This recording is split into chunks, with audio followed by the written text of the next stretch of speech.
탄핵 결정이 헌법재판소에서 결정이 나는 순간 또는 스스로 사퇴해서 하야하는 날 그날로부터 60일 안에 대통령 선거를 해야 되거든요. 네. 지금까지 야당은 또 저도 네. 이것이 더 큰 혼란을 올 위험이 있지 않느냐 하는 우려 때문에 하야하라, 탄핵하라 이 소리를 삼가왔는데 이제는 박 대통령이 이걸 깔아뭉개고 그리고 진실을 호도하고 뭔가 나머지 1년 4개월 임기를 살아서 생활하겠다라고 생각을 한다면 그것이 더 큰 혼란을 부추기고 네. 그것은 하야나 탄핵 결과로 60일 안에 대통령 선거 새로운 대통령 뽑을 때 오는 어떤 그 미지의 위험 또는 네. 혼란 이것보다는 박 대통령이 이런 식으로 계속하는 1년 4개월 가는 것이 국가와 국민과 자신에게 더 불행한 일이 올 것이다. 이걸 네. 비교 교량을 해봤을 때 하야나 탄핵으로 새로운 대통령 60일 안에 뽑는 게 훨씬 네. 국가와 국민을 위해서 이익이다라고 여겨지는 것이 네. 오늘 저런 총리와 일부 개각하는 걸 보고 저도 생각을 바꿀 수밖에 없어요. 아, 어쨌든 총리 한 사람의 문제가 아니라 대통령이 이 사안을 보는 심각성의 문제가 있는 거다. 너무 안이하게 다시 한번 불통을 보여주신 게 아니냐는 뜻인 것 같은데 대통령께서 원로들과 만난 자리에서는 계속 적고 들으시다가 한 가지 질문을 하셨던 게 나왔습니다. 내가 사교를 믿는다고요 라고 하면서 어처구니 없다는 말씀을 하셨다는 것 같은데 이 박 대통령의 언급에서 보여지는 대통령의 현재 심리는 어떨 것 같으십니까, 변호사님?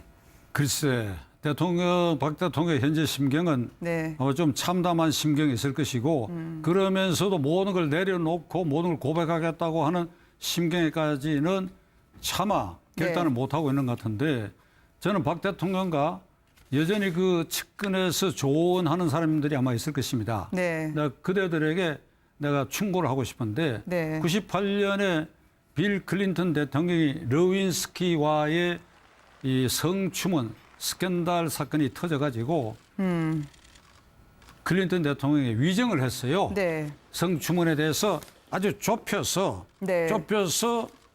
이 위정을 하는 바람에 네. 이게 탄핵 절차에 들어갔어요. 탄핵 절차에 들어가고 나서 특별검사 조사를 받을 때 모든 걸 국민들 앞에 생생하게 사실대로 다 네. 고백하고 말았습니다. 네. 그래서 그 탄핵을 모면한 일이 있는데 박근혜 대통령도 네. 오늘 이런 허술한 개각 절차를 밟기 이전에 네. 그 절차부터 먼저 밟아봤더라면 모든 걸 고백을 했더라면 네. 이게 그렇더라면 이 하야와 탄핵 요구의 쓰나미를 어느 정도 막아낼 수 있었는데 이제는 못 막아낼 거 아닌가. 네.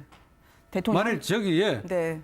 조금 전 뉴스에 나왔습니다만 김병준 내정자라 그럴까 내정자가 총리 취임을 거부하겠다라든지 이런 일이 생기면 아마도 걷잡을 수 없는 사태가 생기고 말 것이고 네. 추정 건드는 김병준 씨도 내가 총리하겠다고 덜커덕 수락하기도 어려운 상황으로 지금 되어가고 있지요. 야당이 총리 네. 인준 자체 절차를 거부하겠다고 맞습니다. 지금 나왔기 때문에 청문회 거부하고요. 박 대통령에 대한 분노가 이제 탄핵 하야로 이어질 것이라고 박지원 비대위원장은 얘기하고 있는데 또 알고 보니까 김병준 총리 내정자도 고향이 고령이더라고요. 우병우 전 수석 장인의 고향 아니겠습니까? 이게 최순실 씨 변호사, 이경재 변호사도 고령 출신이고요. 또 김병준 총리 내정자도 고령 출신이고 이게 새로운 실세로 부각이 되는 성지가 되려나요? 어떻게 보십니까? 이거 우연이라 볼 수 있을까요? 나는 우연이라고 봅니다. 네. 우연이고 오비락일 수도 있고 또 네. 의도적인 것이라고 지금 보기에는 어렵고 김병준 씨가 원래 노무현 대통령 밑에서 열심히 일했던 정책실장까지 사람이고 하셨던 분이죠. 근데 네. 문제는 지금 이 단계에서는 박 대통령이 이거 헛짚은 것 같아요. 네. 그런데 이 헛짚은 정도가 그 파장이 어떻게 될지는 오늘 내일 지내봐야 되겠는데 네. 저는 박 대통령 자신과 그를 이 순간에도 돕고 있는 분들에게 네. 내가 우리 헌정사의 비극적인 사실 하나를 한번 상기시키고자 합니다. 네. 이건 지난 일요일 날 MBN에서 내가 이걸 자세하게 얘기를 못하고 말았는데 네. 그 1960년 3.15 부정선거라고 하는 게 이승만 대통령은 민주당 후보 조배옥 박사가 후보 신분으로 이게 월트리트 육군병원에서 암 수술 후에 2월 달에 네. 돌아가셨거든요. 네. 그 사실상 이승만 대통령은 사선이 네. 경쟁자 없이 그냥 되게 돼 있었다. 근데 자유당 세력들은 문제는 부통령 후보 이기붕 씨를 네. 56년에도 장면식이 뺏겼기 때문에 이게 죽작을 당선시켜야 돼. 이 박사가 고령이니까 네. 유고가 생길 가능성도 있고. 그래서 부정선거를 감행했는데 그래서 투표 시작하는 순간부터 데모가 일어났거든요. 네. 그러니까 미리 가봤더니 이미 다 투표해버리고 뭐 이게 다 조작해버리고 나왔으니까. 그 마산서 데모가 터졌지요. 네. 그 데모가 가열되기 시작했는데 그 어느 순간 조금 소강 상태에 빠졌어요. 네. 그때 이기붕 씨가 기자회견에서 무슨 말을 했는가 하니까 부통령직 당선을 사퇴하라고 하는 요구가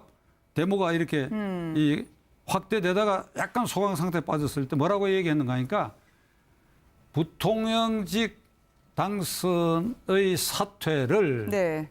고려하겠다 그랬어요. 아, 네. 고려하겠다. 네. 고려하겠다는 그 두 마디가 데모를 촉발시켰고 그 기자회견 있고 정확하게 일주일 뒤에 그 일가 네 사람은 청와대 경내의 행정관 네. 관사, 어떤 행정관 관사에서 자살한 변시체도로 발견이 됐어요. 이게 아무래도 이게 헌정사의 경험입니다. 이게 지금 청와대 박 대통령이 궁지에 몰려 있는 네. 하야와 탄핵 쓰나미가 청와대 담장을 넘어서 본관과 관저 입구까지 가 있는 이런 마당에 이 비상사태를 탈출하기 위해서는 꼼수로 해서는 안 돼요. 네. 김병준 총리를 지명했다라고 하는 얘기를 듣고 이게 60대 전문직 여성단체 멤버들이 저에게 전화를 걸어 뭐라고 얘기하는가 하니까 우리는 박 대통령 지지했던 사람이다 이거지. 네. 근데 이게 혼이 나갔지 않느냐 박 대통령이 어떻게 이런 선택을 할 수 있느냐. 네. 자신부터 먼저 고백을 했어야 된다 이거지. 뭐가 두려우냐 이거지. 네. 고백해가지고 물러서는 일이더라도 그것이 최소한들의 명예를 지키는 일이지 이것을 감싸고 뻗치고 감추려고 하는 이런 모습을 왜 보이느냐. 네. 그래서 저는 이기붕 씨의 그런 비극적인 얘기를 박 대통령 자신과 그 측근 진언하는 그룹에 네. 지금 이 얘기를 하고 있는 것입니다. 이걸 되돌아보라 이거예요. 이게. 네. 아니 최순실 씨라도 좀 도와주면 안 되나요? 지금 검찰에서 전해지는 소식에 따르면 뭐 과자 먹으면서 혐의에 대해서는 거의 다 부인하고 제가 누군데요라고 하면서 설마요라고 하면서 검찰을 농락하기까지 하고 있다고 합니다.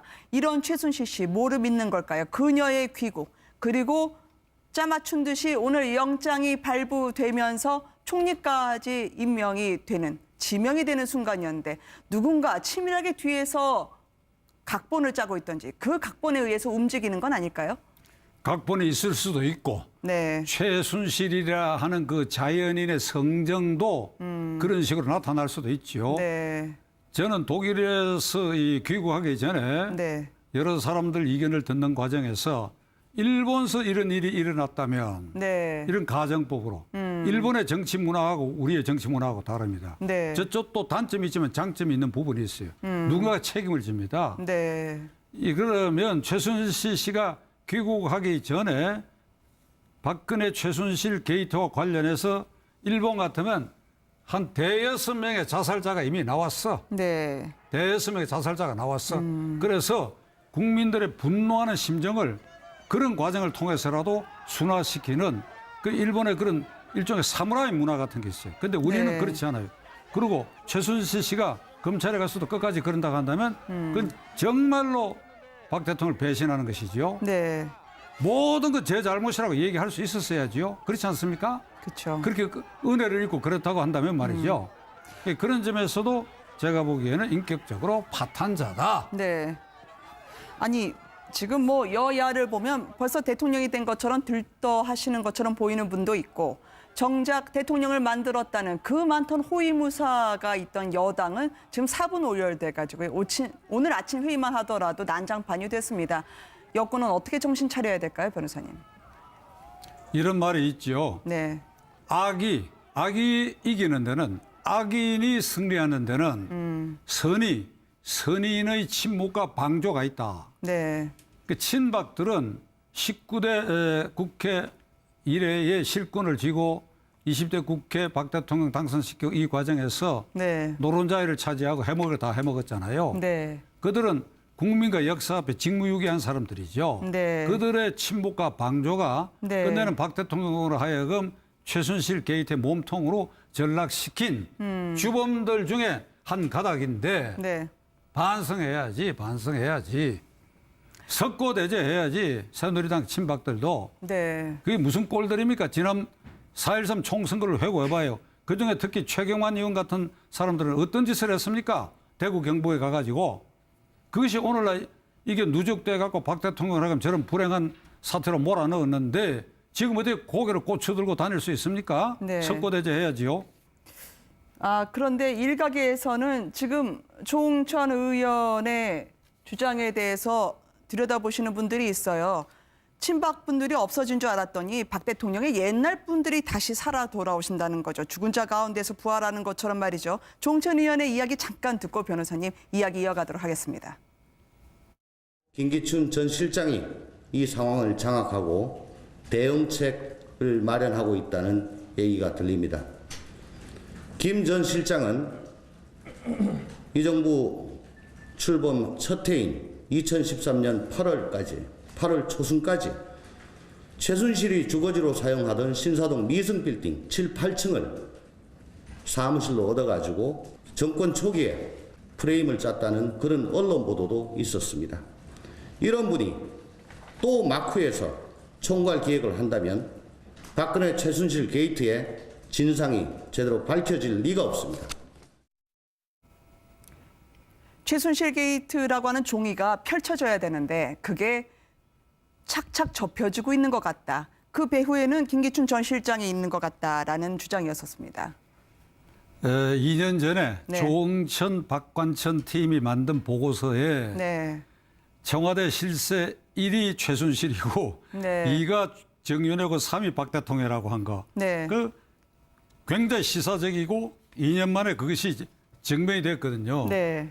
그런데 지금 김행카가 말씀하는 것처럼 배후 세력이 있어서 종이 접듯이 착착 자꾸 무슨 비리를 접는다. 소용없는 일입니다. 소용없는 일이에요. 네. 지금은 SNS 시대가 돼가지고 지금 이 사태를 여기까지 이 파헤치고 진행해 온 게 전부 언론기관 아닙니까? 네. 신문방송, MBN을 비롯해서 이게 절대 감출 수가 없습니다. 네. 뭐를 어떻게 감춥니까? 감출 수가 없어요. 네. 자, 이제 그러면은요. 오늘 최순실 씨가 영장이 청구됐다는 소식을 잠시 뒤에 또 전해드릴 텐데 일명 박 대통령의 사람들이라 불렸던 분들 안종범 전 수석까지요. 오늘 검찰의 상당 부분 재단의 조성 그다음에 기금을 마련하는 것까지 박 대통령이 직접 지시했다고 폭로하고 있는 상황입니다. 검찰에서 이거 들으면 좀 아이고 뭐 거기까지 얘기하세요 그럴까요? 아니면 이야기하는 대로 수사에 전념할 수 있을까요? 지금 검찰의 상층부는 뭐 내가 짐작하는 바가 있어서 함부로 네. 말 안 하겠지만은 네. 이 수사를 담당하고 있는 젊은 검사들은 네. 정의감에 나는 투철해 있으리라고 생각합니다. 네. 그런데 문제는 안종범 전 수석이 혼자 네. 자가 발전을 해가지고 네. 이 정경련으로 하여금 돈을 이렇게 모으게 했다. 이렇게 생각할 사람 아무도 없지요. 네.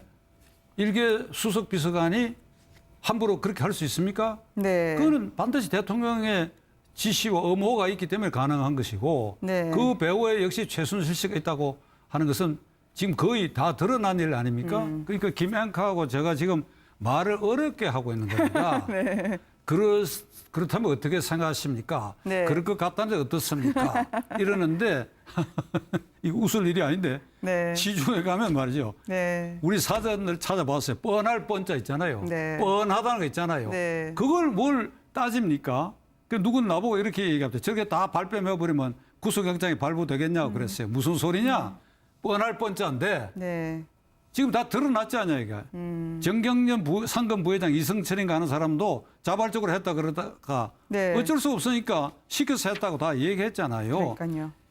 이 수사에 오늘 현재 드러난 거 이것만 해도 박 대통령이 이게 제1피의자야. 제1피의자인데 헌법 84조 조항을 들어가지고 뭐 일설에는 일부에서는 대통령은 재임 중에 외환 내란죄 외에는 소추당하지 않는다는 아니한다. 그 소추란 말을 협의로 해석해가지고 기소가 안 되니까 조사도 안 되고 따라서 피의자로 조사할 수 없다 이런 얘기를 네. 하는데 천만에 소추라는 뜻은 기소해서 뒤를 추수한다는 뜻이니까 네. 기소가 되면 재판을 받아야 될 거 아니에요. 그쵸. 현직 대통령이 기소돼가 재판 받으러 왔다 갔다 할 수는 없으니까 이건 임기 동안에는 소추를 보류하지만은 증거조사는 해야지요. 네. 해가지고 대기하고 있다가 임기 끝나고 나면 그것이 유죄 증거로 확실하고 기소할 만큼 되면 그는 민간인 신분의 전직 대통령에 대해서 기소하는 겁니다. 네. 그 재임 중에는 조사할 수 있어요. 그러니까 이번 경우도 검찰이 되었건 특검이 되었건 대통령 조사를 해야지요. 네. 안종범 수석을 조사하고 난 다음엔 대통령을 조사를 해야 됩니다. 이 사건을 제대로 하려고 하면. 그러니까 이런 것이 막히고 또 대통령의 스스로의 고백도 없고 네. 그런 가운데 난데없이 야권하고도 이런 방구 상의도 없이 국무총리를 지명을 했다. 그러니까 이게 일이 이 나락으로 떨어지는 거예요. 네. 박 대통령 주변 핵심들은 네. 헬 청와대로 들어가고 있는 거예요. 이게 헬 청와대. 국민들은 다 알고 있는데 청와대는 왜 이렇게 어렵게 돌아가고 있을까요? 오늘 변호사님으로부터 말씀 잘 들었습니다. 감사합니다. 라고 여겨지는 것이 네. 오늘 저런 총리와 일부 격악하는 걸 보고 저도 생각을 바꿀 수밖에 없어요. 아, 어쨌든 총리 한 사람의 문제가 아니라 대통령이 이 사안을 보는 심각성의 문제가 있는 거다. 너무 안이하게 다시 한번 불통을 보여주신 게 아니냐는 뜻인 것 같은데 대통령께서 원로들과 만난 자리에서는 계속 적고 들으시다가 한 가지 질문을 하셨던 게 나왔습니다. 내가 사교를 믿는다고요 라고 하면서 어처구니 없다는 말씀을 하셨다는 것 같은데 이 박 대통령의 언급에서 보여지는 대통령의 현재 심리는 어떨 것 같으십니까, 변호사님? 글쎄, 박 대통령의 현재 심경은 네. 좀 참담한 심경이 있을 것이고 그러면서도 모든 걸 내려놓고 모든 걸 고백하겠다고 하는 심경에까지는 차마 결단을 네. 못하고 있는 것 같은데 저는 박 대통령과 여전히 그 측근에서 조언하는 사람들이 아마 있을 것입니다. 네. 내가 그대들에게 내가 충고를 하고 싶은데 네. 98년에 빌 클린턴 대통령이 러윈스키와의 이 성지 이런 일이 생기면 아마도 걷잡을 수 없는 사태가 생기고 말 것이고 네.